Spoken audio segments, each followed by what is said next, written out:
Where's the $2,000 I send you every month? Your mom looked worn out. Feeling hazy from exhaustion. I could only reply, have you checked your Mill's bank book? That Bankbook? Seeing the blank look on my husband's face, I sighed, took off my shoes, and retrieved a bank book from the living room. Here, this is your Mill's bank book. She dropped it here when she visited the other day. My husband took the bank book from me and checked the contents. He quickly turned pale and looked at me. But when? In other words, that's what's happening, I said as I pointed to the bank book. Apart from the transfers from my account, there were transactions from another individual, and all the deposited money was immediately transferred to another account under my Mill's name. My husband slumped to the floor, drained. But he quickly stood up, looked straight into my eyes, and began to speak. Let's go ask my mom directly. My name is Catherine Wilson, a 42-year-old office worker. I'd been married for about 2 years to my husband, Bob, who's 3 years younger than me. We've worked at the same company for over 10 years, but until now, we were just colleagues. However, we were assigned to the same project and spent more time together, which brought us closer. After I finished the project, he asked me out to dinner and soon after confessed his feelings. To be honest, I've always been a workaholic and never really wanted to get married.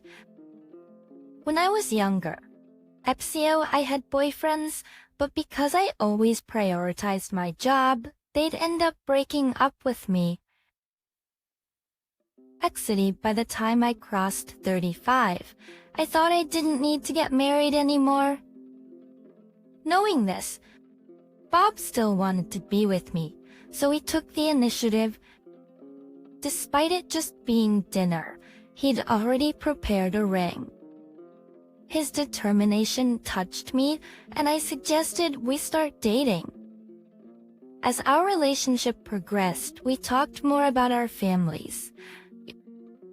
I got to see Bob's kindness, and he supported me fully in my career. Feeling secure with him, I turned the tables and proposed to him. The ring Bob initially had prepared became our wedding ring. Apparently, one day, Bob's father just disappeared, and since then, his mill single-handedly raised him. But by the time Bob started working, his Mile had worn herself out and couldn't work long hours. At now, she's barely getting by in an old apartment with her modest part-time earnings. Though Bob's first job required frequent relocation, he moved out immediately upon employment but continued to send $1,500 a month to his ailing meal. This hasn't changed since he joined his current company. He once offered to move in with his Mile since her home was close to his office, but she declined, feeling it would intrude on his private life. Indeed, when we got married, and Bob suddenly suggested living with his Mile, she refused, not wanting to interfere with our newlywed life. While the idea of living together was out of the blue for me, Bob was quite disheartened. Honestly, I felt relieved that his Mile declined. Well, I believe she's a wonderful person, but moving in together right after getting married was a bit unsettling for me. And for the record, when Bob came home, I confronted him about offering to move in with his Mile without my consent. We made a pact to always discuss things before making decisions. I understood that Bob was just concerned, so I suggested that we regularly check in on her and visit during our days off. Regarding the monthly financial support, I mentioned to Bob that since both of us are working, we should increase it to $2,000.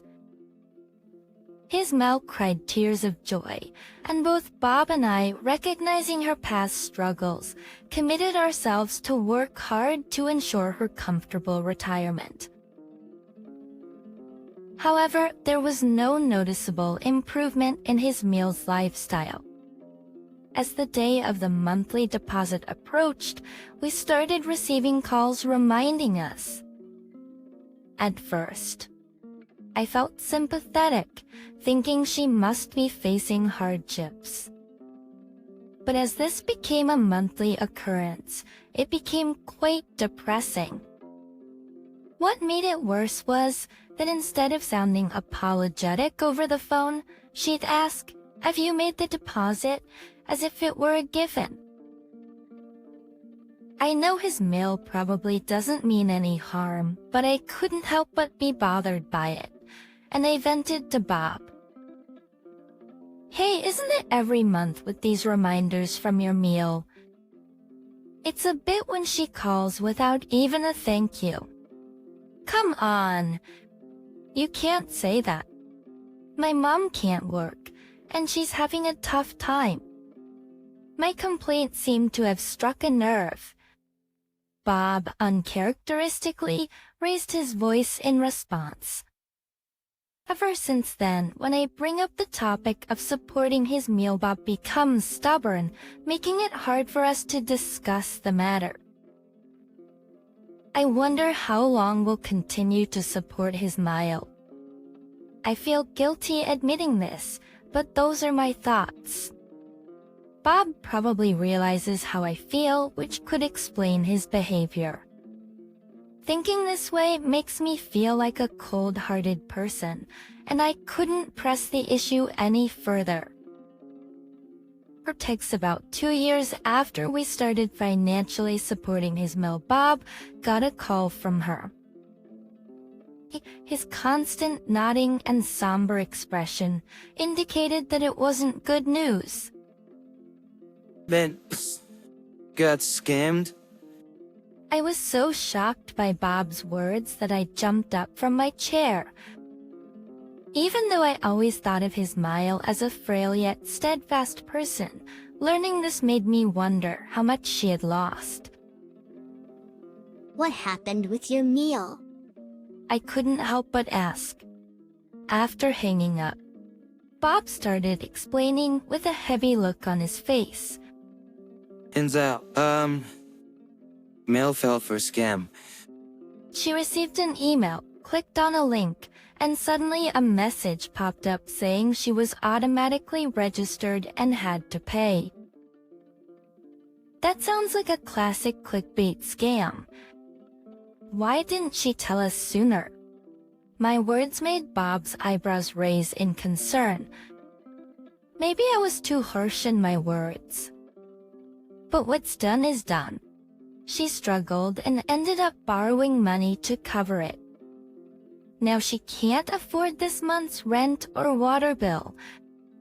She asked if we could help out more with the support. And that, Bob took out his checkbook and started doing the math. I admit, I might have been a bit standoffish on the phone lately, but to be blamed like this, we need to sort out the meals debt situation. I grabbed my own checkbook and sat next to Bob to figure things out. How much is Mel's debt? I asked. Oh, so no side. Well, it's apparently $250,000. We need to do something about it. I was left speechless at the amount Bob mentioned. Regardless of Mael being elderly, where on earth did she borrow $250,000? There's no way a bank would lend such a sum to Meal, who doesn't even own a house. This might mean she borrowed it from some shady source. I made up my mind and spoke to Bob about it. Let's pay off the debt all at once, I suggested. Bob quickly looked at me, clearly taken aback by the proposal. He probably never expected me to say that. I continued, meeting Bob's gaze. Think about it. Aside from banks, who else would lend Mile that kind of money? If we don't pay it back promptly, the interest will just keep piling up. Bob nodded repeatedly, seemingly convinced. Thanks to being frugal and not having many material desires, along with our long single lives, we had managed to save a decent amount. Plus it takes that even comes to rounds, Bob had a decent arrears, so we decided to split Mill's debt between the two of us. Bob thanked me over and over, bowing his head each time. When I called Mill to inform her about the repayment, she kept saying thank you from the other end of the line. I could hear some sniffling, so she might have been crying. It was a significant sum, but at least we managed to repay the debt. We also promised to always consult each other moving forward, so we decided to let bygones be bygones for now. However, something was puzzling. When Bob gave the money to Mill, she never revealed where she had borrowed it from. Bob insisted that since we're providing the money, we should know the details. However, all Mill would say was that she forgot the name of the lending company, but they'd come directly to collect, and she just thanked him. I wonder if she's starting to get a bit forgetful. Bob voiced his concerns, and I suggested that we take her to the hospital together next time. However, Mill has a strong dislike for hospitals and is adamant about not going. So we began planning on how to convince Mill to go to the hospital. Just as we were wrapping up our plan, Bob's cell phone rang. It was a call from Mill's sister, who lived far away. Meg, it's been a while. Do you have a moment? Ari is Mill's sister. She's a very grounded person and married into a family that owns a lot of land and manages it. She has a strict side and doesn't tolerate dishonesty, but she's very kind to her nephew, my husband Mike, and to me, his wife. Janet called me asking for money. Are you sending her money regularly? She said she hasn't been able to pay her electric bill for months. We were taken aback.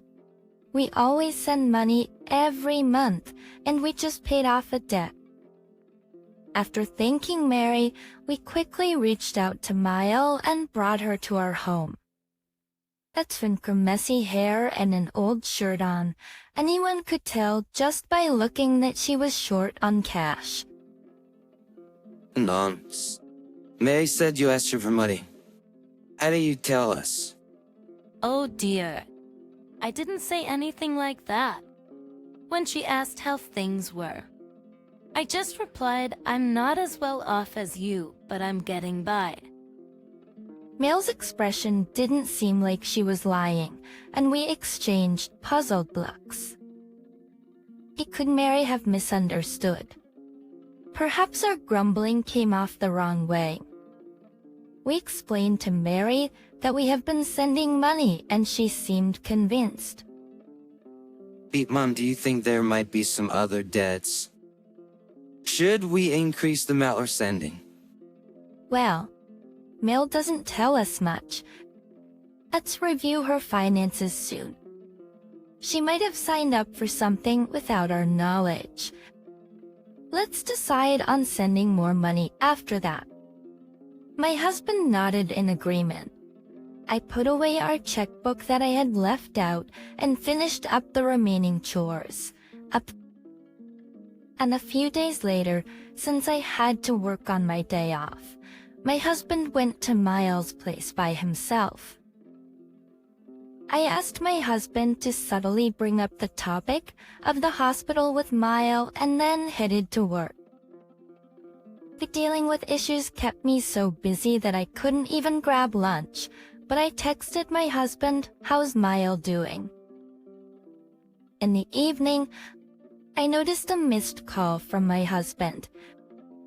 It was only when I was on my way home after work that I saw it. Given there was no message, I figured it might be something best discussed in person. Thinking this, I texted him, "I'll be home in 10 minutes," and hurried back home. As I opened the front door, I was met with my husband standing there, his face beet red. I'm sorry I couldn't answer the phone. How was Mel? I asked. Untearing my words, my husband's face turned even redder, and he shouted, "Where's the $2,000 we send every month?" Mel looked worn out, exhausted, and feeling a bit hazy. I started with, "Did you check Mill's Bankbook?" Bankbooks? Hearing his surprised and somewhat clueless response, I sighed, took off my shoes, and grabbed a Bankbook from the living room. My husband took the Bankbook from me and checked its contents.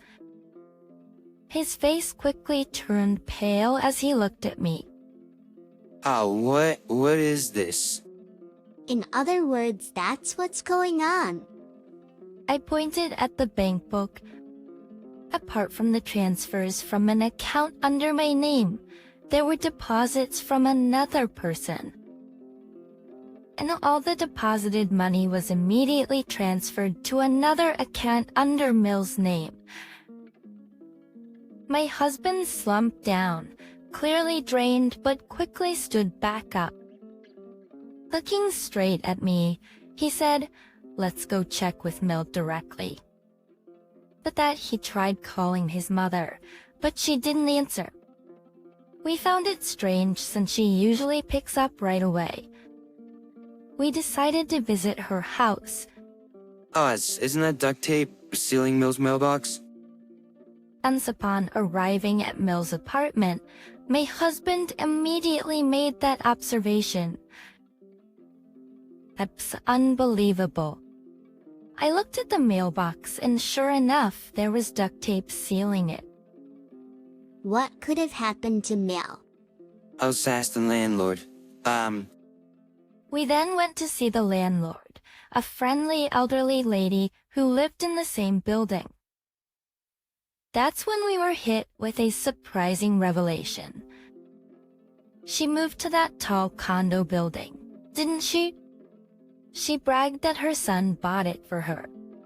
So lucky, our eyes widened in disbelief. Mel has only one son, my husband, but we hadn't bought any condo. We thanked the landlord and decided to head to the condo she mentioned. The condo was a newly built structure and the tallest in this area. The price of the unit was staggeringly high compared to the other condos around. How on earth did Mill manage to buy such a place? My husband stared up at the condo, clearly stunned. I had a sinking feeling in my gut. Soon, we noticed a figure approaching the condo. It was Mill. She didn't notice us and was happily humming a tune, skipping along with designer shopping bags in her hand. Mill, what on earth is he doing? The first to rush out was my husband. At first, Mill looked startled and stopped, but soon she started walking towards the condo. My husband blocked her path, trying to stop her. Isking see, Mill then looked up at him with an annoyed expression and said, "What?" It's not just, as what's... didn't you say you were broke? Why are you living in such a place? "You're so loud."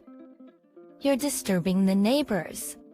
Of course, no amount of money is ever enough, especially for luxuries, you know.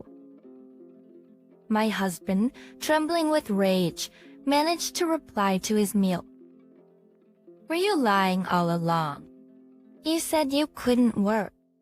I thought I was repaying the favor for raising me, and even got Emily to help send you money.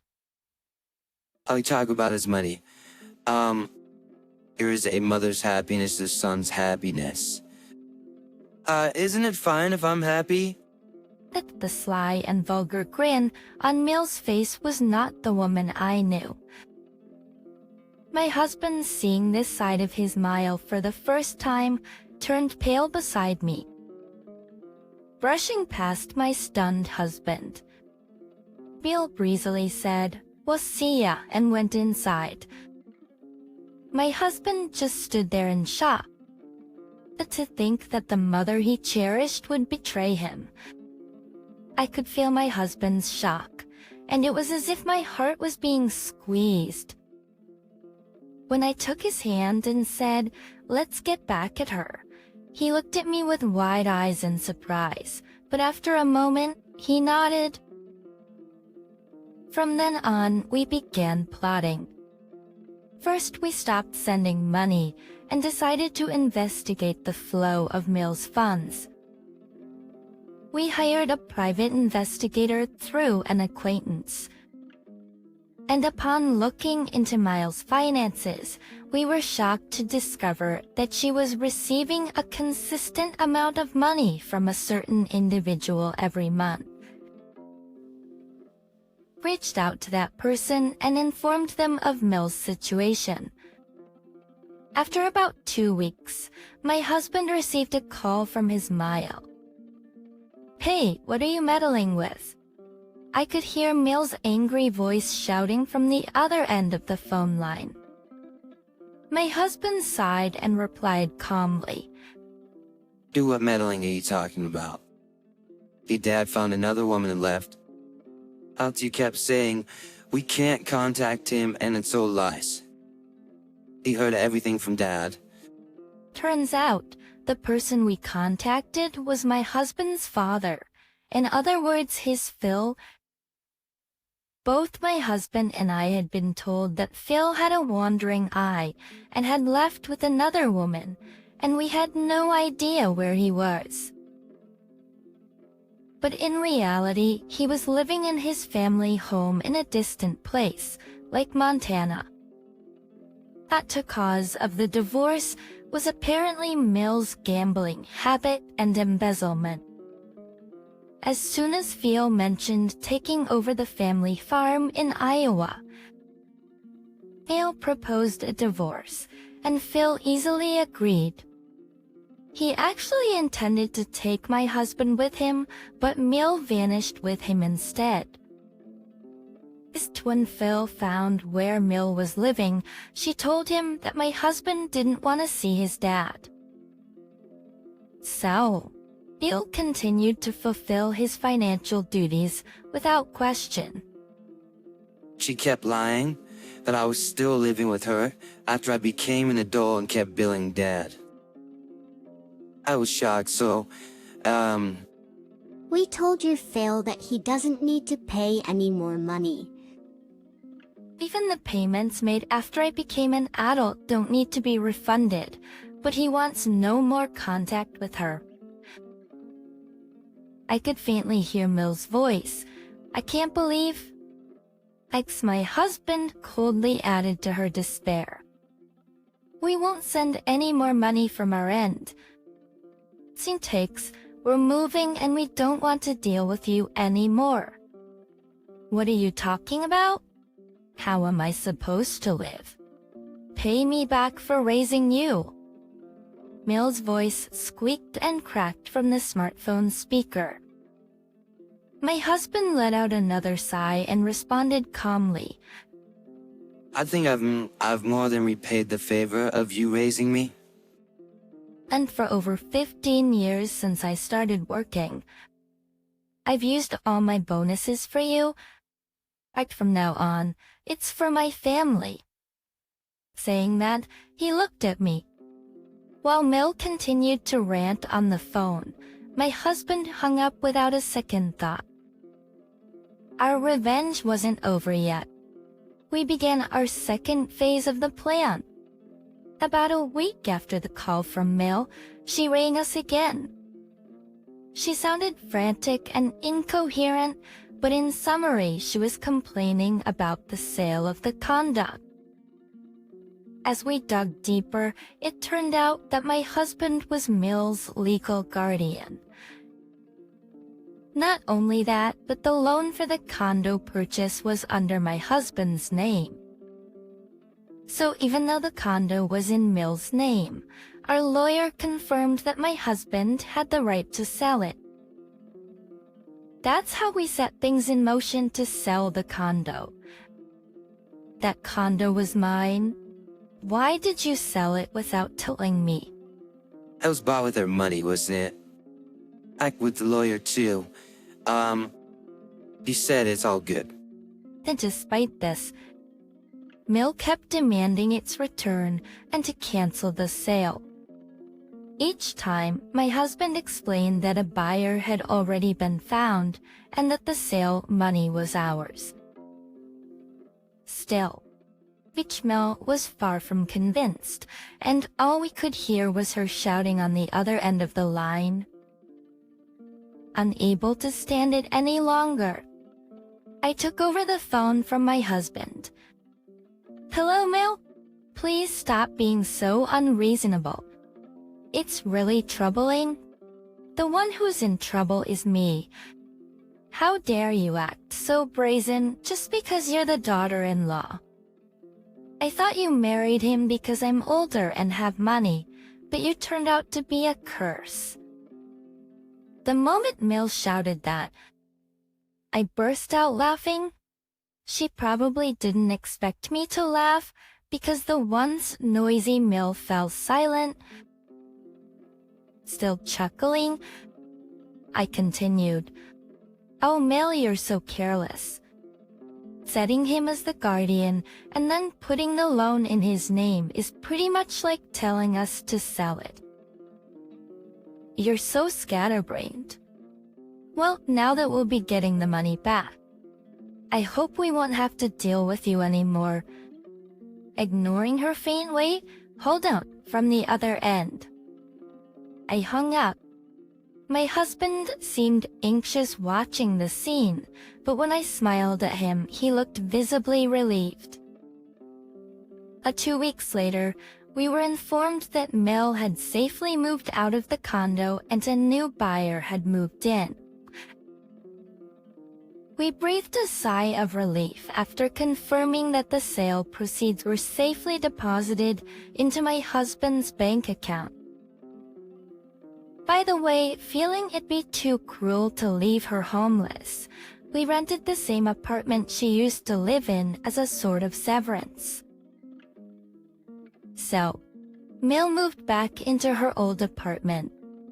The landlord is a good guy, but he loves gossip. He'll probably spread all sorts of stories about her. But our revenge wasn't over yet.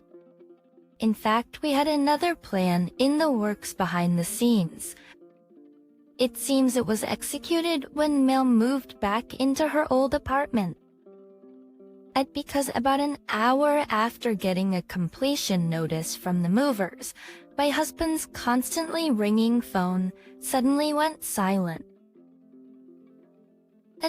Then about 2 more hours passed before a call came through on my husband's phone.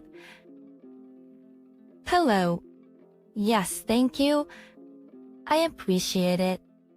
After hanging up, my husband let out a big sigh. Then he gave me a thumbs up. The caller was actually Mill's sister, Susan. As soon as we learned about this situation, we reached out to Susan. She understood everything, shared outrage, and even introduced us to a lawyer. Furthermore, Susan also agreed to keep an eye on her after she moved back to her old apartment. She might be my troublesome sister, but she used to be sweet back in the day, Susan said with a weary smile, and my heart ached for her. But when Susan told us to stay out of it after our plan was executed and just live our happy lives, we gladly took her advice. This was on the day Mel was to leave. She reportedly didn't make any attempt to pack, even when the movers showed up. That's when Susan stepped in. To Emil's astonishment, Susan forced her to start packing, even pushing her along. Emil kept insisting, "My dear sister, you're being fooled by your son and his wife." I'm the victim here, despite her exasperation. Susan made sure Mel moved back to the previous apartment. Apparently, Mel resisted as soon as they arrived at the apartment. But when Susan warned, "If you refuse, you'll have to pay back all the money I've loaned you at once," Mel promptly began to cooperate. Turns out, Mel didn't just exploit us and her husband. She had also wheedled a substantial amount of money from Susan. Susan, unaware of the deceit, had been supporting her, thinking she'd struggled to raise her son. But to deceive such a kind-hearted sister, there's just no redeeming Mel. However, Susan doesn't intend to let the money go and has arranged for Mel to repay the assisted amount from her monthly earnings. Though it seems she received a considerable sum, an amount so large it might take a lifetime to repay. But Mael has barely ever held a job, and even part-time positions seem hard for her to secure. Even when she does land a job, she often quits after a short time. Every time, Susan would give her a good scolding, or so I heard. Eventually, Miss started working part-time daily at a store owned by one of Susan's friends. She had lied about being frail and sickly, but a forced hospital visit proved she was in good health, so they're making her work full tilt. Neil, who falsely claimed to have worked since my husband was a child but was just idling about, seemed overwhelmed just on the first day. When the plan was finalized, Susan mentioned, laughing, she really doesn't have much backbone. As for us, as soon as Susan informed us she'd pushed Mael into the apartment, we moved. We relocated near my parents' home, and thanks to the distance requiring air travel, we've been mentally at peace. Our company was always suitable for remote work, so both my husband and I have been able to continue without any issues. Being closer to my family home, we visit more frequently, and my husband has become quite close with my dad. We had discussed not worrying about having kids, but after settling down, I fell ill and found out I was pregnant during a hospital visit. My husband was just as surprised as I was, but now he's completely smitten with our growing child at every checkup. I feel the same and quickly applied for maternity and parental leave. We're planning to take turns and raise our child with lots of love. My name is Maya. I'm a 22-year-old office worker. I live with my parents, my older brother named Alex, and my grandmother named Helen back at our family home. My parents have always been overly fond of Alex, their eldest son, and they've typically been the kind of toxic parents who've subjected me to violence since I was young. The only ally I had at home was my grandmother. Whenever my parents would lash out at me, she would shout, Would you stop that? What are you doing to Maya? Helen would step in and pack my lunch if my mom didn't, and she'd always make sure to attend parent-teacher conferences and school recitals. Only my grandmother, Helen, would attend my graduation ceremonies, and she was the only one to celebrate my birthdays. To me, the real family was just Helen. My parents couldn't stand up to her.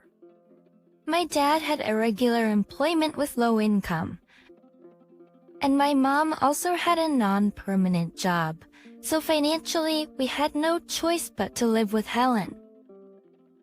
But when I say we lived with her, our family stayed in a separate house on her property, kind of like a mother-daughter home setup.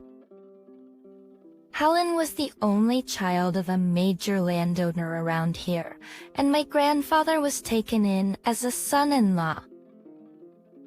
It was rare for someone from Helen's generation. That the family home and all assets were, of course, under Helen's name. Aside from her pension, Helen had what you'd call passive income, so she was quite wealthy. Thanks to her, even though my parents neglected me, my childhood wasn't too deprived. You always seem to face unnecessary hardships because of those foolish parents of yours, she'd say whenever she saw me crying from my parents' abuse, always embracing me tightly. I'm so sorry, sweetie, she'd apologize to me over and over. That's the sole reason my parents disliked me was clear. I looked just like Helen. Oh, how I can't stand this child. She's the spitting image of that old lady, and it irks me. This was my mother's constant complaint. Even today, when you compare old photos of Helen with me, the resemblance is uncanny. Sume, you're just like Grandma Helen, from the way you laugh to how you talk. Even the way you use your fork and knife, someone among my aunts remarked during a family gathering once. By the way, my brother looked like our mother and had a personality just like our dad's. You could say we're what they call day and night siblings.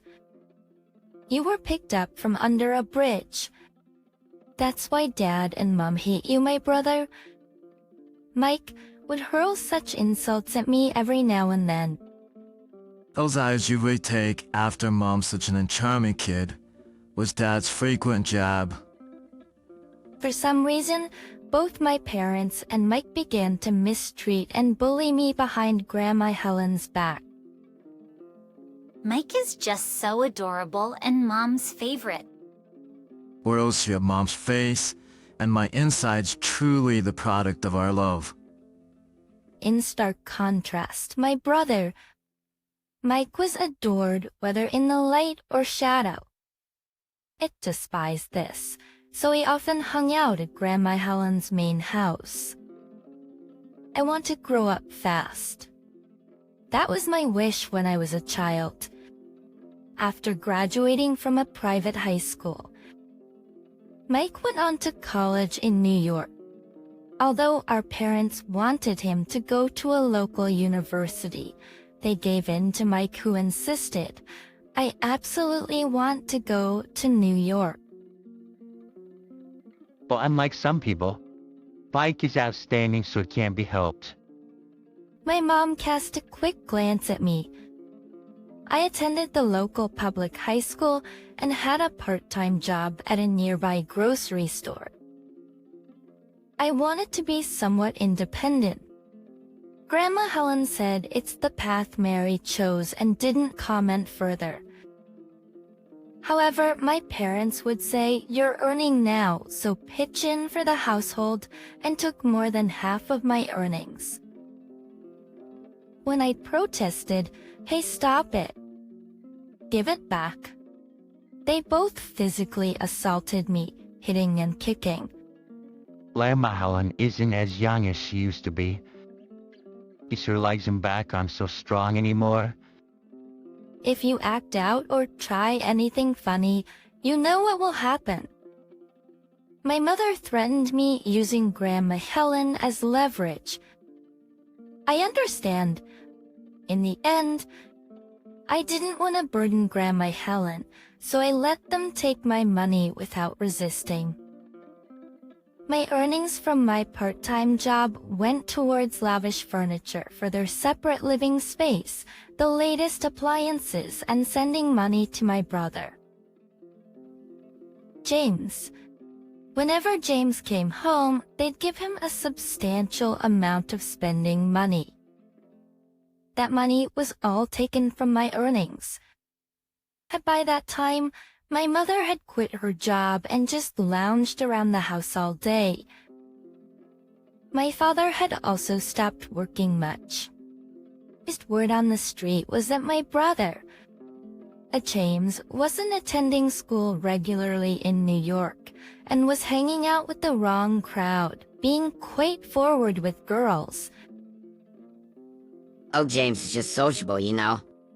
James is handsome like his dad, so of course ghosts flock to him. Only Grandma Helen tried to warn or scold him through calls and letters, but James just ignored her.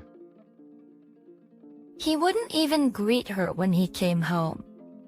After I graduated from high school, I started working at a major local company. What's your grades? Emily, you can get into any college or vocational school. Don't worry about the money. Emily, pursue what you're passionate about learning. It's okay. I want to work. Grandma Helen and my teachers encouraged me to continue my education, but I was firm in my decision. Only Grandma Helen attended my high school graduation ceremony. Congratulations on your graduation, Emily. Thank you, Grandma. It's all thanks to you. My grandmother had tears in her eyes. You've grown up so beautifully. Grandma, I made a firm promise to myself that I'd repay my grandmother for all she's done for me. I began working hard as a professional, but every day was filled with training sessions, studying for certifications, and learning the ropes at work. It was tough but fulfilling. My parents continued to take my earnings as usual, but I have my grandmother to look out for. With my first paycheck, I got her a modest gift and treated her to dinner. living to see this day makes me glad I've lived so long. My grandmother, who said this, was now in her late 80s and was starting to show signs of frailty. I'm still going strong. See? My mind's as sharp as ever. True to her words, her mind remained as sharp as ever. I can't go until I see you. Barry, on your 21st birthday. My grandmother would often say, and had a lavish kimono made for me at her favorite clothing store. Around that time, I earned a few certifications, and my salary slowly but surely increased. One day, my grandmother brought home a puppy. Apparently, it was an abandoned dog. She found it when local kids were fussing over what to do with it in the park and decided to take one in. If it's okay with you, Barry, I'd like to take care of it at home. Of course. When we took it to the vet, they said it might be a mixed breed of a Japanese dog and, given its thick legs, might grow quite large. That's great. Grow big and protect Mary from me. Grandma told the puppy. Buddy grew up strong and healthy, and thanks to the consistent training from my grandmother and me, he was well behaved. However, I've warmed up to him. One day, after I stepped out to the local convenience store, I returned to find Buddy, who never usually leaves our property, running towards me, barking loudly. "Buddy, you shouldn't be outside." I tried to scold him, but Buddy kept circling around, barking with an anxious look on his face. "What's wrong with you? Come on!" Buddy nudged me with his head as if urging me to hurry. Seeing Buddy's unusual behavior, I sensed something was wrong and ran back to the house. "Grandma!" Buddy led me to the kitchen in the main house, where I found my grandmother collapsed on the floor. In a panic, I dialed 911 and had an ambulance transport her. She was admitted to the ICU at the nearby general hospital. It was a heart attack. The doctor explained. Your grandmother had a heart attack. She's stable now, but we can't let her go. Turns out, I was the only one who made it to the hospital. The doctor looked puzzled, but didn't press the issue further. A few days later, my grandmother passed away. Normally, my parents would have handled the funeral arrangements, but they did nothing. In the end, it was up to me and some relatives to manage everything. I'm relieved that old lady is gone. Totally. My brother, John, didn't even attend the funeral, and our parents were spewing such harsh words, earning disapproving looks from everyone. After the seventh-day memorial service, I was sorting for Grandma's belongings when my parents showed up. Hey, how much longer do you plan on staying in this house? "Excuse me? Get out already? We're inheriting Grandma's estate. We're of no use to us anymore." I felt no familial affection toward my parents who said such things. I'd understand. I'll leave after disposing of all mine and Grandma's belongings. Just give me 2 days. Oh, aren't you reasonable?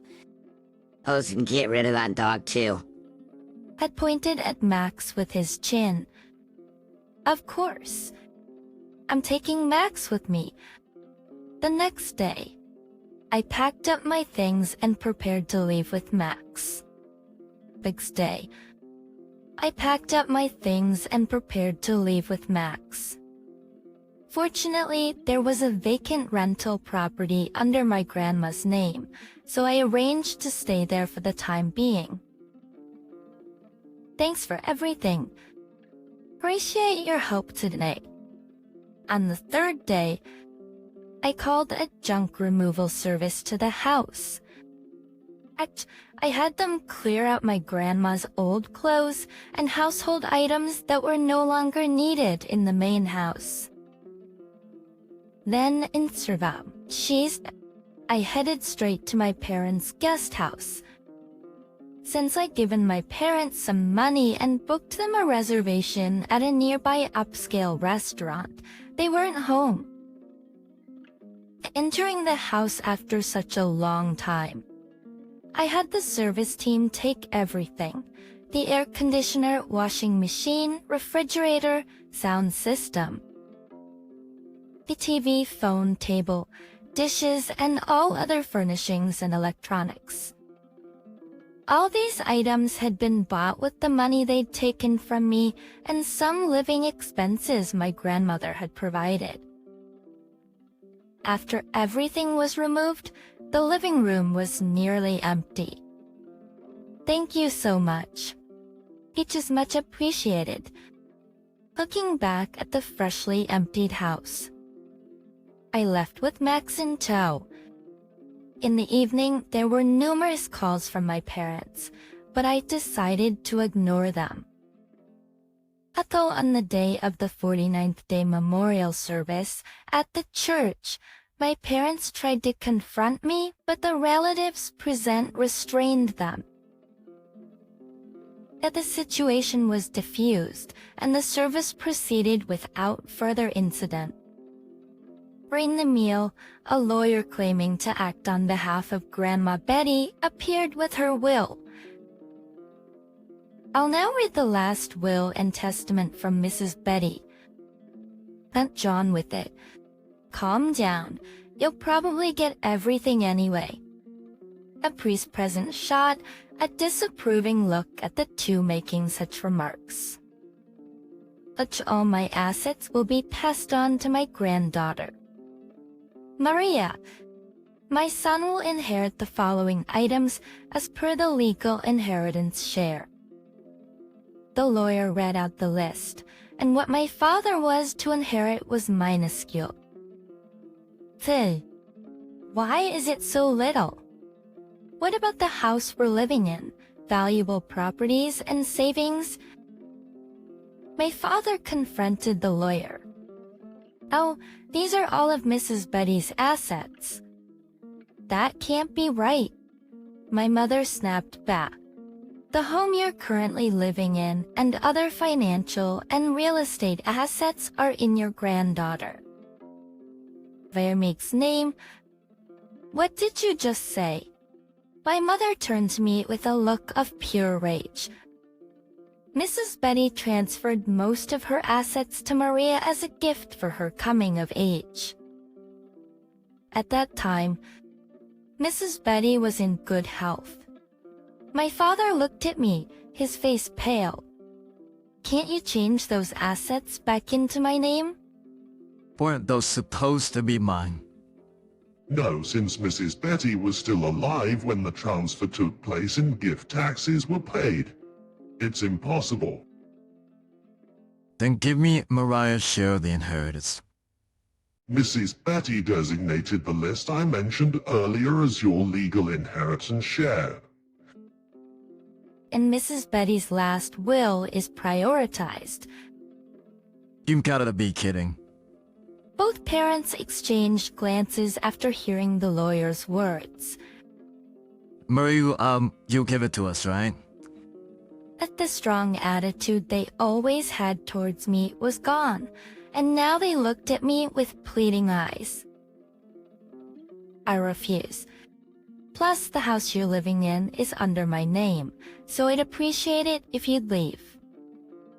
As I said that coldly, my mother tried to sweet-talk me. That unable to hide my deep revulsion and disgust at her words, I snapped. Are you kidding me?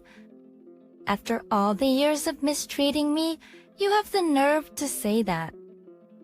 My only family is Grandma and Mike. You two are neither my parents nor my family.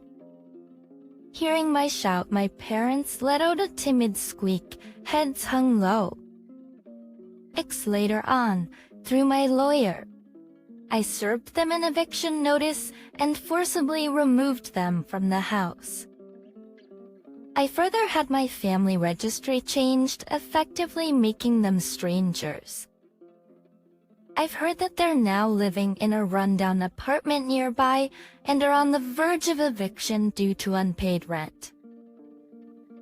My mom has no desire to work, and while my dad does have a job, he barely makes ends meet and never sticks with one for long. By the way, my brother, Robert, stopped receiving financial support and fell behind on his tuitions. He was already a troublemaker, so he got kicked out of college. Since then, no one's heard from him. We have no idea what he's up to. I moved back to my grandmother's house and now live peacefully with Mike. Losing my grandmother is a pain I can't yet express, but I'm determined to stay strong and keep pushing forward. My name is Kathy. I'm turning 45 this year.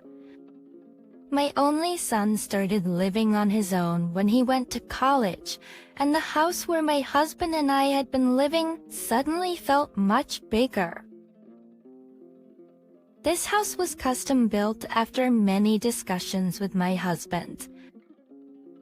We wanted a spacious place where kids could run around without any issues, so we went for a 5-bedroom, 3-story home with an open concept design. The large balcony is where I've planted my prized herbs from lavender to chamomile. And if it's edible, there's basil, mint, and rosemary.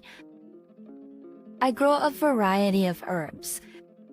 Freshly picked mint makes the best mojitos, and my homemade basil sauce is my son's favorite.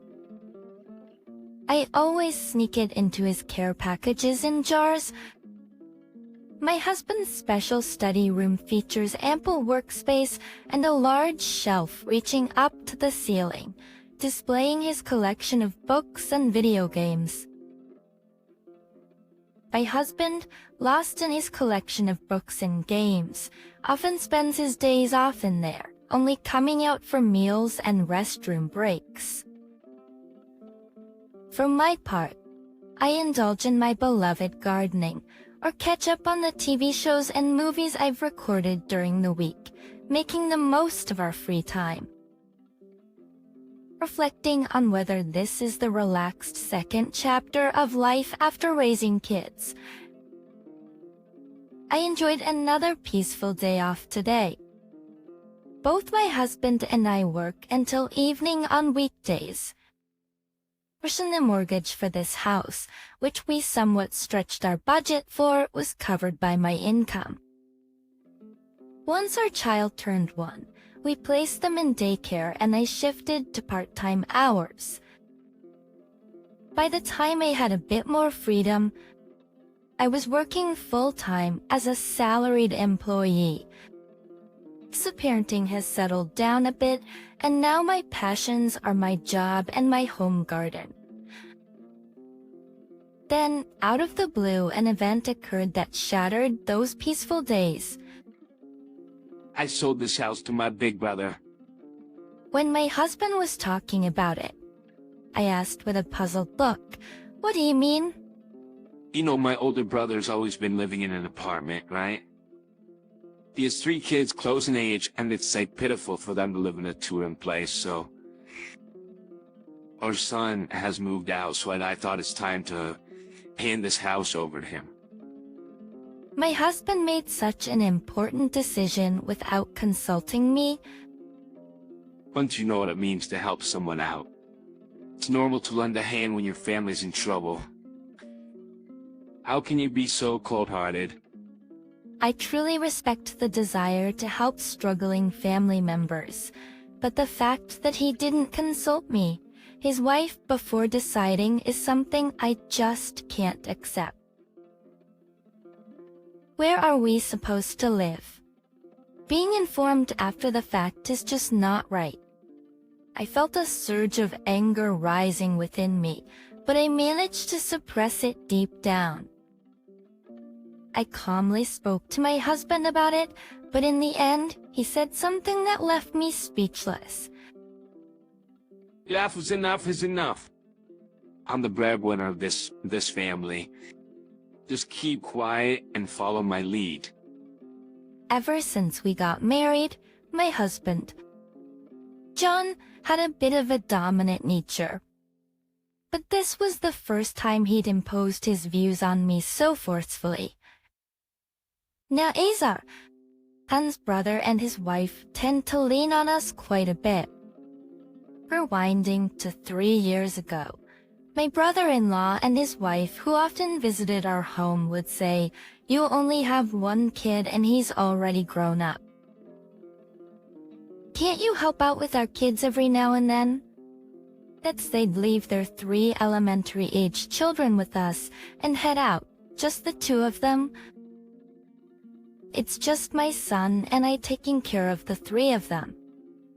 They always found excuses to drop their kids off at our place and enjoy themselves without a care. Our place is spacious, so feel free to lean on us anytime. although my husband put on a good face for his brother, he never lifted a finger to help with the kids, always locking himself in his study.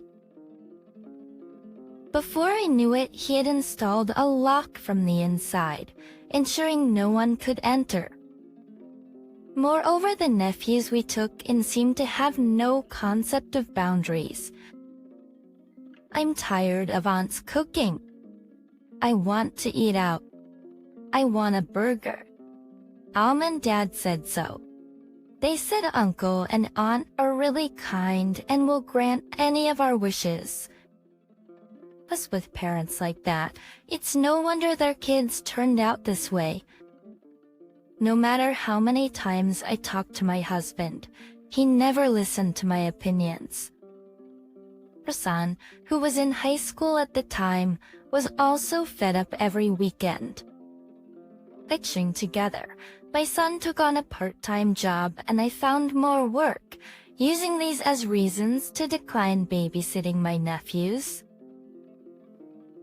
Even my husband, the only one with free time, didn't want the responsibility alone. He managed to convince his brothers to let us off the hook. After that, we had become distant from my brother-in-law and his wife. I never imagined they'd suddenly leave their house to us, and I felt completely overwhelmed. Vaccine crusades, the next day, my brother-in-law and his wife came to our house under the pretense of a house viewing. Actually, tente EC accessories, nephews now in middle school, hadn't changed their attitudes at all. They stormed into what they believed would be their room, making a ruckus.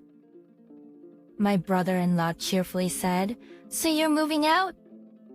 This house is too big for just the two of you. Don't worry, we'll take good care of it."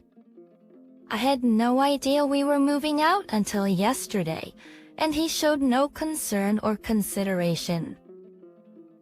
I had no idea we were moving until yesterday, and he showed no concern or consideration. Then his wife, acting like she owned the place, took over the kitchen. Make sure you hire a proper cleaning service before you leave. If you skimp on that, it'll be a hassle for us. Excretions and nerve of her. I was completely taken aback by my sister-in-law's audacious attitude, practically radiating "get out soon." Even after I subtly mentioned that the mortgage isn't fully paid off yet, my brother-in-law, Bob, just grinned and said, So don't worry. Our eldest will be in high school next year, and my wife has some plans to work part-time. Seeing this exchange between them, I couldn't help but wonder if they had some kind of misunderstanding. I've been the one paying the mortgage since we first built this house. It's $1,800 a month. Can Bob and Catherine really afford such payments? I'm a pharmacist, so we have a decent income, but even for me, that's quite a hefty sum. In contrast, I heard from my husband, John, that Bob's take-home pay is around $2,000. There's no way they can live comfortably with just $200 left after paying the mortgage. It seems that Bob and Catherine think I just do some clerical work at a pharmacy earning a modest salary, and that the mortgage isn't much. You work at a pharmacy, right? Sounds fancy, Bob Mark. I'm currently studying through an online course to get my medical office assistant certification. Thanks, I get it. I plan to re-enter the workforce, Catherine added. Yep, and Catherine are ever so clueless. John has always been a proud man, and I could tell he felt somewhat inferior because I earn significantly more than he does. but to avoid letting people know about our income difference, he seems to have described my job as something like a pharmacy clerk to others. He seems to have described my job as something like a pharmacy clerk to others. Well, that aside, I guess Bob and Catherine believe they can handle the mortgage if they both work. Well, I was lost in thought. Bob suddenly asked, "By the way, how much is the monthly mortgage payment?" John's face, previously smiling, went rigid. Seemed to unplanin'. It seemed he wasn't entirely sure the monthly repayment amount himself. It's $1,800. I replied without hesitation. Both John and Bob's couple looked utterly shocked for a moment. Whoa, $1,800. You're joking, right? It's no joke. We bought the house with no down payment, so we're paying $1,800 a month, including the land costs. Looking pale, Catherine raised her voice. "That sucks. There's no way we can pay that much." Yes, I feel the same. In my heart, I wish this whole ordeal would be scrapped. Bob, clearly taken aback by the amount, confronted John. We weren't actually planning on making us pay this much every month for you. John hurriedly whispered to me, "Hey, haven't we been paying extra on the mortgage? Is there still that much left?" We've been paying an extra month's worth during our summer and winter bonuses. That's sorry, even if you calculate it properly, there's still 15 years left on the 35-year loan. I silently prayed that Bob and his wife would quietly back down after hearing this. But then John said something unbelievable. Fine, we'll continue to pay the mortgage. Now it was my turn to be shocked. Bob and his wife, surprised by this unexpected turn, praised John, saying, "You're so generous and big-hearted." Seeing John so smugly proud, I couldn't help but raise my voice in protest. What are you thinking? Why do you have to go to such lengths? And to which John replied with his usual argument. It's our duty to help our family when they're in trouble. Why are you so heartless? I was at a loss for words. As a poet easier, I was losing the desire to be with John, realizing how naive he was to try and look good at such a cost. Survived by John's offer, Bob and his wife resumed touring our home. We'd like to move in by the beginning of next month, so please arrange all the paperwork and moving details by then, they said. John dumped all those responsibilities on me. My anger meter was off the charts. That night, I called my son, who lives on his own. It filled him in on our current situation, and expressing that I couldn't stay silent anymore, he chuckled on the other end. "It's about time you stood up to them. You've been patient long enough. Give them a piece of your mind. Even if things come to a divorce, you've got the strength to stand on your own," he assured. Empowered by my son's words, I was determined to stand up to the audacious Bob, his family, and John. Soon after, it was decided that Bob's family would take over our home. I consulted the bank where we have our mortgage. In fact, ever since this matter came up, I had been independently researching about changing the mortgage's name and other related matters. What I found out is that changing the name on a mortgage is generally not allowed. Corrections are usually made for spouses or parent-child relationships. Our situation is a bit trickier because it's between relatives, and I'm the primary name on the mortgage. While it's possible to change the name without revealing the relationship, if the bank finds out, it's considered a significant breach of contract. In the worst cases, they might even demand a lump sum payment for the entire loan. Neither Bob and his wife nor John realized the high risk involved, yet they casually promised to hand over our house. I decided to do nothing about the handover and just focus on my work and household chores until the handover date. Seeing this, of course, Ben was livid. Hey, decide on the movers or something quickly, at this rate, it'll be next month in no time. I'm swamped with work. Why don't you handle it? Plus, if we're handing over our house, we need to secure our next place to live. What's your plan? You should be handling that. Ignoring her silent husband, Susan headed off to work. But as days like this continued, it seemed John had contacted the movers himself, as numerous boxes arrived at their home. Look, I've taken care of the moving process. Our new apartment lease is almost finalized, so stop sulking and start packing. But no matter what he said, Susan wouldn't start preparing.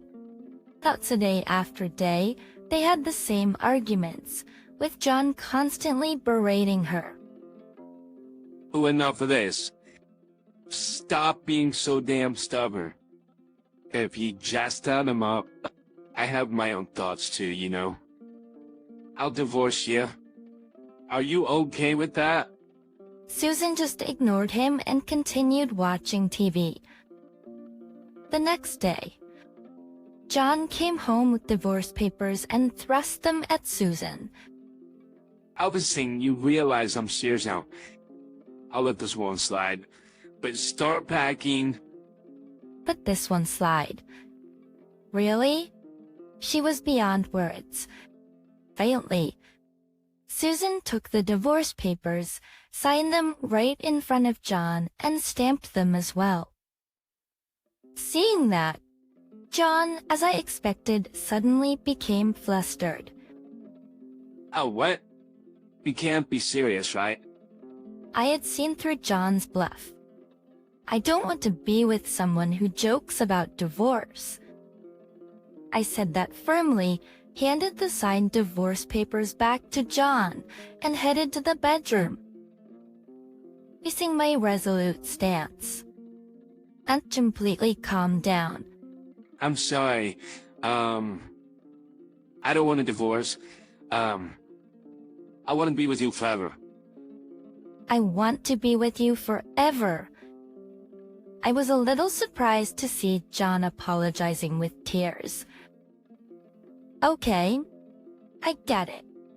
But we're not moving from this house, and I'm not changing the title. Let's live here together forever. Well, John understood my feelings. He responded, that's not possible. I already promised my brother and sister-in-law. It's too late to change anything now.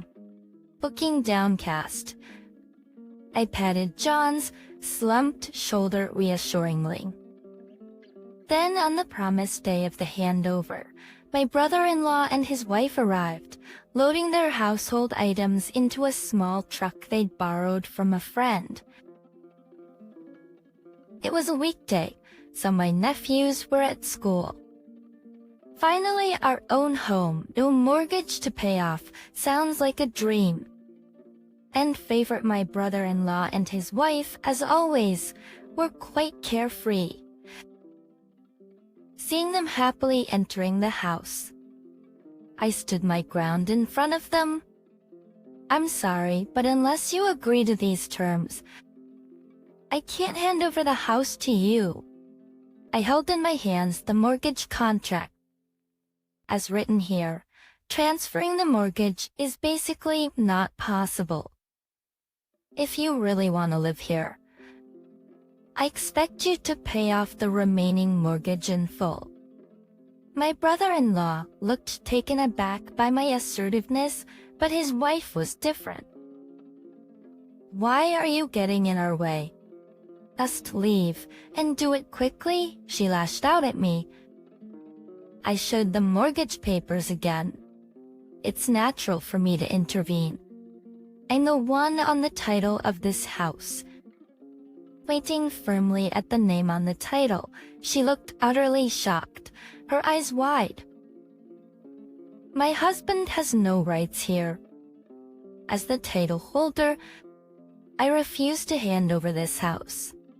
So please leave promptly. If you cause any more commotion here, I won't hesitate to call the cops," I added, not without a hint of threat. "But what's gotten into you? Just because you're earning well now, you're acting high and mighty. Don't you care about helping your own family? You're heartless." This wasn't going anywhere. It's fine if I'm heartless. And the prostitutions instead of always relying on us. Why don't you try to sort out your own issues? Then drop. I went inside, locking the door firmly behind me. That for a while, my brother-in-law and his wife were fussing outside, but after getting some disapproving looks from the neighbors, they left. Soon after, my husband's phone rang. I think it was from my brother-in-law. "We've already vacated our apartment. Please, let us stay just temporarily until we find a new place," he pleaded. My husband simply responded with a firm no. I couldn't help but laugh. It was clear that if we let them in, they'd overstay their welcome. Plus, my husband knew that standing firm was the only option, especially with me hinting at divorce. Still, my brother-in-law called almost every day after that. Sometimes, my daughter-in-law would call in tears. Yet my son, Bob, consistently refused. "Don't you feel a bit bad for them? They said they don't have money for a new place, and I feel sorry for the kids," I suggested. Bob glanced at me, clearly wanting some compassion on my part. Seeing an opportunity, I suggested, "Didn't you lease an apartment you plan to move into? Why not let them stay there?" This with a spark of hope. Bob excitedly called his brother. A few days later, I heard that his brother and his family of 5 had moved into the apartment. One would hope that's where the story ends happily, but a further tragedy awaited Bob. My brother's not paying the rent for the apartment. He promised he'd transfer the money to me, but I've been covering it for months now, Bob explained. Just as I thought, there was no way that shameless couple would pay their rent. Since Bob was the one who leased the apartment, they obviously saw an opportunity to take advantage. I anticipated this outcome when I suggested the subletting arrangement to Bob. "What a soft touch, always trying to look good," I sarcastically commented with a smirk. "Well, if the family's in trouble, you've got to help, right? You're not cold-hearted like me, are you?" My husband couldn't respond. The cash-strapped family of his brother, now cramped into a smaller one-bedroom apartment, are struggling, all 5 of them. I do feel sorry for the 3 growing boys, but maybe this is a fitting punishment for their rampant behavior. I can't help but eagerly await the day their stress might explode. But honestly, I have zero sympathy, nor any desire to help. Everlishu labeled me as cold-hearted. Well, it seems their leech-like behavior continues, and my husband has now taken on significant debt for them. I'm so glad we keep our finances separate. While watching their sad fate, I'll be picking fresh basil for a son who's coming home next month. Thanks for the monthly allowance of $30 in our sound, so sure, I'm eating instant noodles every day. My son's words left me utterly astonished, as if time had stopped. Huh? I've been transferring $1,300 every month, you know? Casual conversations started as I worried about my son, Betty, who'd started looking unhealthy during our long separation. But amidst our conversation, something incredibly shocking came to light. Even when I checked the bank balance in real time, only $30 was being transferred each month, as he claimed. Daniel, have there been any people coming in and out of the house recently? Oh, so far, Pierre, People coming in and out of the house? As my suspicions deepened, the shadow of a likely culprit began to emerge. Little did I know that the culprit would soon face an unexpected outcome. My name is Amy Jones, aged 51. I usually run my own business as a single mother. I have only one family member, my son, Daniel, who just turned 18 and started his freshman year at college. He's a kind-hearted and thoughtful young man. Daniel has always been skilled at drawing, and now he attends an art college. He majors in oil painting and spends his days drawing and studying the history of art. He aspires to become a painter in the future and works hard every day to get closer to his dream. And Daniel's paintings have a warming effect on those who see them.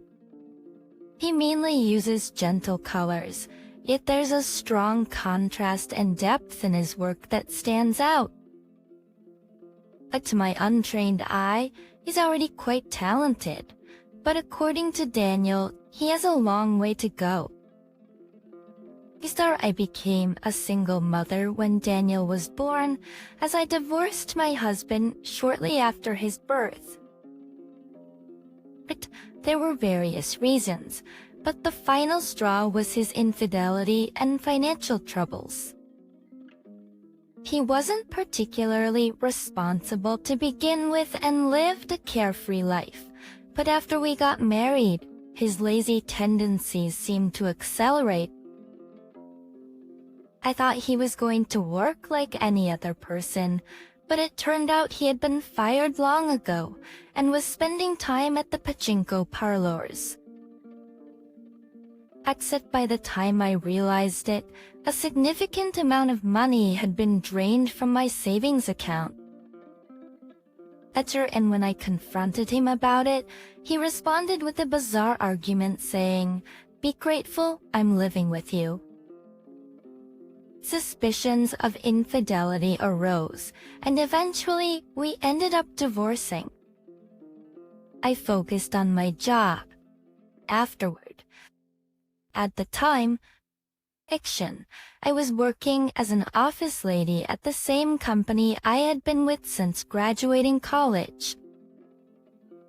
But raising a small child while working was far from easy.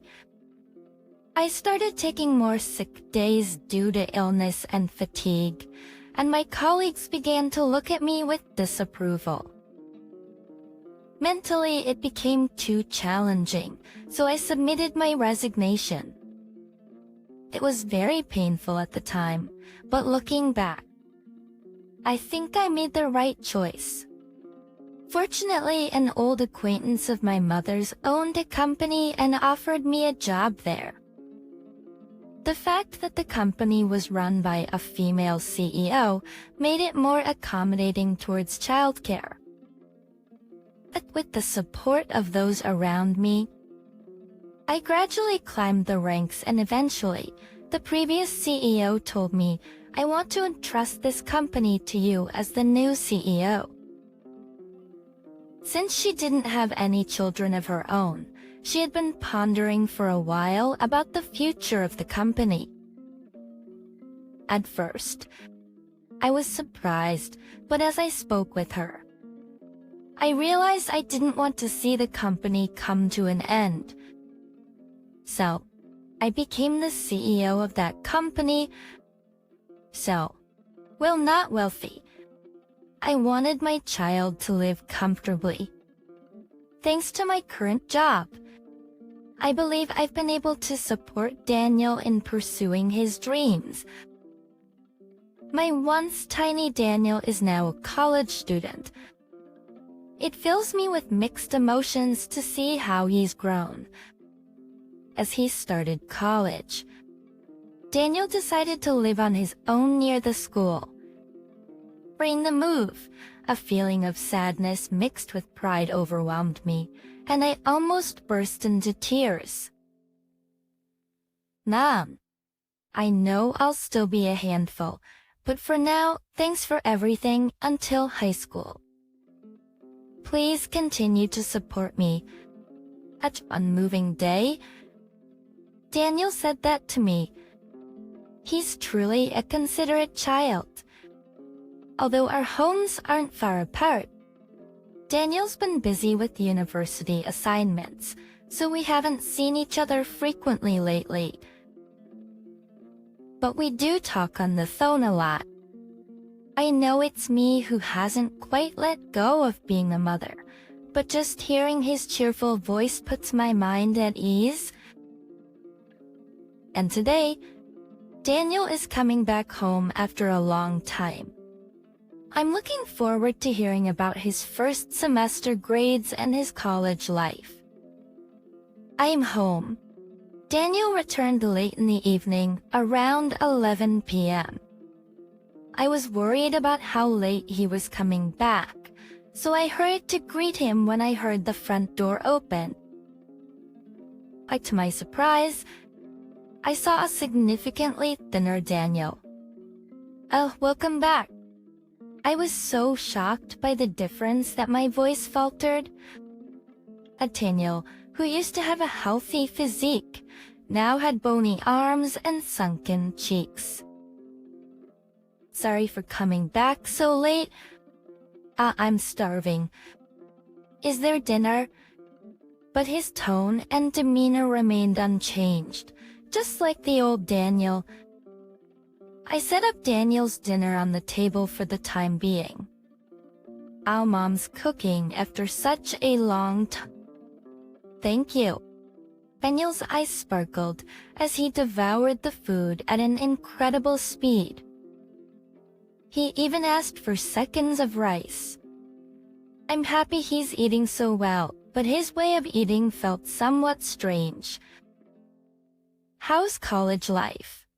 It's fun. I've already completed several paintings in the first semester, and there's so much to learn. Your first semester grades seemed good too, and you're working hard. Well, I want to get good grades if I can. Oh, by the way, I've made some good friends recently. Daniel spoke after chewing and swallowing his food. It was the first time I heard him talk about friends since starting college. They're all interesting and kind people. Like the other day, they even stayed over at my place. It felt like a typical college student's story. Back in my college days, I used to stay over at friends' places too. That's great, but don't overdo the fun, okay? Of course, I know. Happily, I subtly reminded him, even in college, there can be temptations he shouldn't give in to. I think Daniel will be fine, but it's better to be cautious. Since he came back late, he went to bed soon after eating. He had to go to school the next morning, so we couldn't talk much, and he left. A week has passed since then. I had been concerned about Daniel's health after seeing him, but I couldn't bring myself to ask about it. The feeling of unease had lingered in my heart because he had lost so much weight in such a short time. Besides, Daniel had always been the picture of health. He shouldn't need to go on a diet. At 18 years old, is it strange for parents to get involved in body shape and lifestyle matters? Is it me overthinking things? I even thought about that. After a week of agonizing, I decided that it was a waste of time to keep thinking and picked up the phone to call Daniel. Hello, Mom. What's up? Daniel's voice was as usual, and I felt a bit relieved. Well, you see, I was hesitant to ask when you came home the other day. Yeah, what is it? Daniel, are you eating properly? Yeah, I eat properly every day. Daniel replied, reassuring me. But if that's the case... Then what about sleep? You too busy and not getting enough rest? Well, my sleep time has certainly gotten shorter.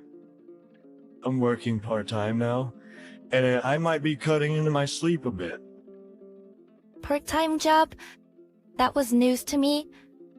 Starting a part-time job as a university student.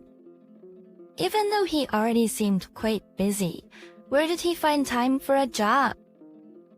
Oh, did I forget to mention it? I'm doing the night shift at a convenience store. Night shift? Is that okay? If your allowance isn't enough, I can give you more. I send a monthly allowance to Daniel's bank account. It's for his living expenses and food. At first, he assured me it was enough, but a student's main focus should be on their studies. He wanted to attend an art college, and I wanted him to fully concentrate on his university life, so I've been providing him with money. Yet, he's saying he needs a part-time job to make ends meet. Our college can be quite expensive. I immediately considered increasing the allowance and told him so. No, it's okay. Just with my hesitant attitude, Daniel seemed worried and said gently, "Thanks for the $3,000 allowance every month. I'm eating cup noodles every day." I was so shocked that it felt like time had stopped. $30. Hey, Mom, what's wrong? How much did you just say? I asked again, pressing my phone against my ear. However, I'm casually responded out it's $30, right? I've been sending $130,000 every month. I told him, my voice not hiding my surprise. Special, clearly communicate the amount of money. It was crystal clear that $30 a month couldn't cover living expenses and food. Was there some mistake? But in response to my words, Daniel exclaimed, "What?" Up in his mother, my account has only been receiving $30 every month. What's going on? Both of us were left baffled over the phone. Finally, we decided to calm down and hear the details from Daniel. Apparently, he hadn't touched the money I sent, and he covered his living expenses with his part-time job earnings. But come to think of it, he had occasionally asked for additional money for things like art supplies or unexpected expenses, and I transferred that money separately. Daniel had 2 bank accounts, one for my monthly allowance and another for managing his own money and credit card payments. The allowance account only received my monthly funds, making it easy to track. Even now, while on the call, we checked his account balance through the app, and it showed only $120. Calculating the amount for 4 months from April to July, it indeed amounted to $30 per month. You haven't used it at all. Maybe you accidentally spent it in a rush or something. I haven't used it. In that case, there was no explanation left except that someone had stolen it. Wait a minute. This is strange. What's wrong? As I pondered, Daniel suddenly let out a grave voice. With trepidation. He's checked the account usage history from the app, and money has been withdrawn every month. I felt a shiver of fear run down my spine. The withdrawn amount was $127,000 every month.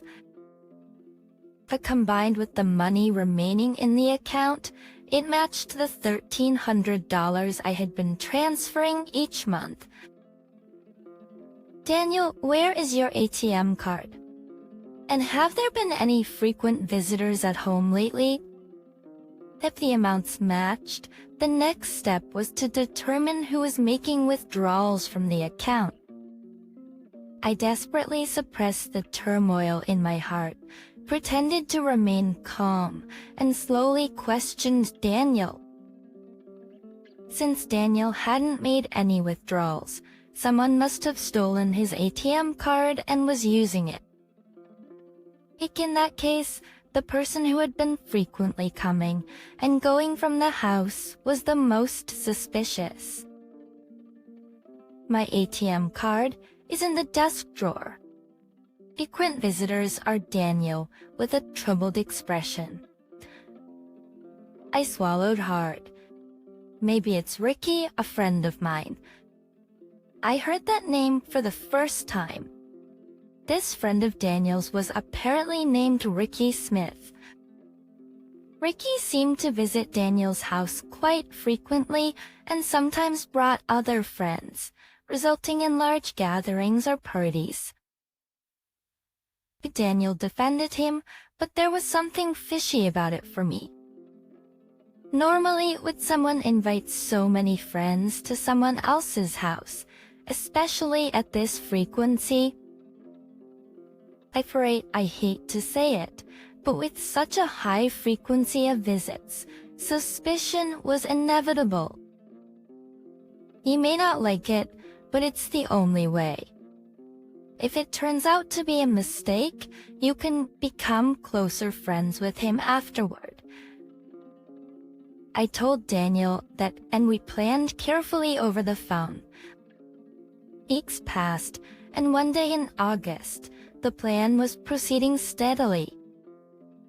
As usual, I transferred $130,000 to Daniel's account in August.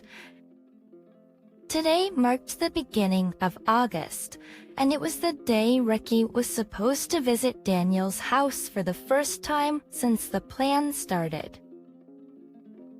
Action before the I confirmed the plan with Daniel over the phone once more and made sure everything was in order. Ricky confidently walked into Daniel's house without hesitation. He acted as if he owned the place, as if he were in his own home. Hey, did you do that support for our class? Don't let me copy it, okay? Oh, come on. I said the last one was the last. Oh, come on. I said the last one was the last. He spent several hours inside the house as usual and then reluctantly started getting ready to leave. I've got something to do after this, so I'll be heading out. Asked the paralegal before he left. Ricky decided to use the bathroom. that during that moment, Daniel went to his room and checked his drawer. And to his surprise, the ATM card that should have been there was gone. That was supposed to be there before Ricky arrived had disappeared. Now the culprit was clear. See, Wait a minute. As Ricky was about to leave quickly after coming out of the bathroom, Daniel stopped him. He never used the phrase "see ya" when leaving the house. Ricky, give me back my ATM card. Huh? As you were, what's that, huh? Daniel looked straight into Ricky's eyes. But Ricky didn't respond to those words. Instead, he let out a dry laugh that sounded somewhat mocking. He said, I don't have the card I had before you came. You bring it out now. Daniel, in his usual tone, gently urged him. However, Ricky remained unresponsive and boldly retorted, I don't get it. Every month, money is taken from my account, right? That money is what my mom works hard for every day. But... So... I don't know, Lolo. Ricky said that with a condescending tone. Daniel finally grabbed Ricky's arm and raised his voice. Daniel forcefully tried to take off Ricky's backpack against his will. What the hell? However, Ricky, who had a better physique than Daniel, easily pushed him away. After a heated argument, Daniel was pushed on the ground with a bang, falling on his backside. But at that moment, something slipped out of Ricky's hoodie pocket. It was undoubtedly some kind of card. Daniel picked it up, his eyes turning red as he looked up at Ricky. Is this... The card Daniel picked up was a bank ATM card. In the name field, it clearly read Daniel Johns. Ricky cornered and with no way to escape, clicked his tongue and muttered, this is a hassle. I never got caught this time. Then Ricky continued to speak. Yeah, that's right. Twice. I took it. But it's your fault for not noticing, isn't it? I stood up out of the well. You look like a rich kid from the start, so I aimed for you. Yeah, that's right. Alone. Perhaps he had given up, as Ricky confessed while acting defiant. The situation was so bad that Daniel burst into tears. For Daniel, who was kind-hearted, being betrayed by a friend he trusted was quite a shock. Deep crying like a girl, seriously. Thought no. But mocking Daniel like that. Ricky snatched Daniel's ATM card and tried to leave by opening the front door. However, the moment he opened the door, he found me standing there. Bo, who's this? An old lady. Who I am. I'm Daniel's mother, of course. I deliberately used a stern tone to show my anger. Daniel had contacted me immediately after confirming that the ATM card was missing. I had taken the day off from work for this day, waiting in a nearby cafe for his call. Oh, did this old lady tell Daniel about the account bounce? Or you really should let go of your kids soon.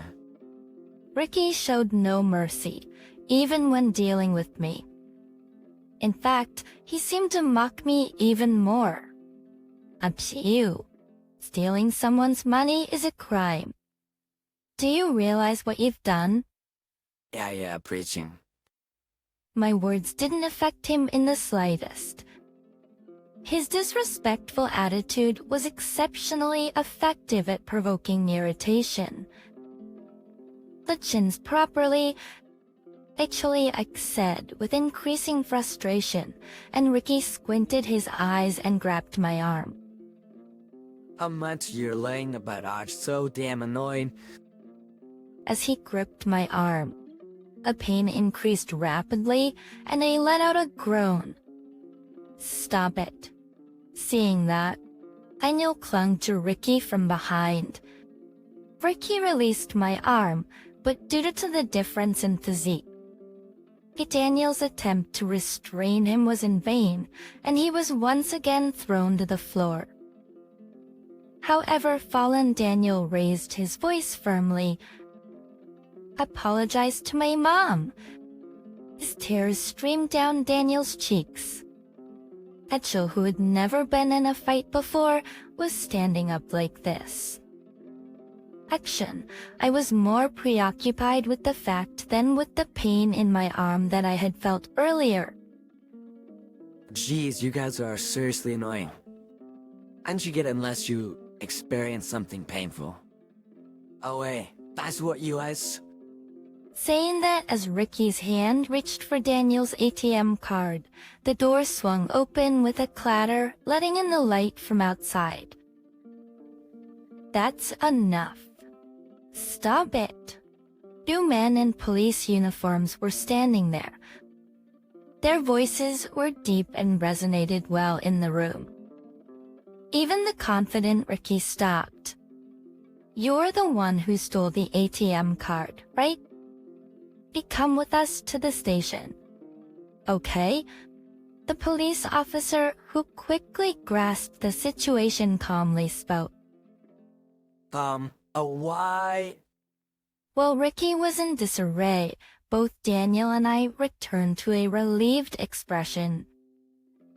In stark contrast, our plan had worked perfectly. Everything that had happened up to this point was calculated by Daniel and me. First, we always left the ATM card in its usual place. Then, right before Ricky left, we checked if the card was there. If it was, it wasn't Ricky's fault, but if it was missing, Ricky was undoubtedly the culprit. I had originally been waiting nearby and would rush over when I received a call. As by reporting to the police before heading to Daniel's house, we could stall him.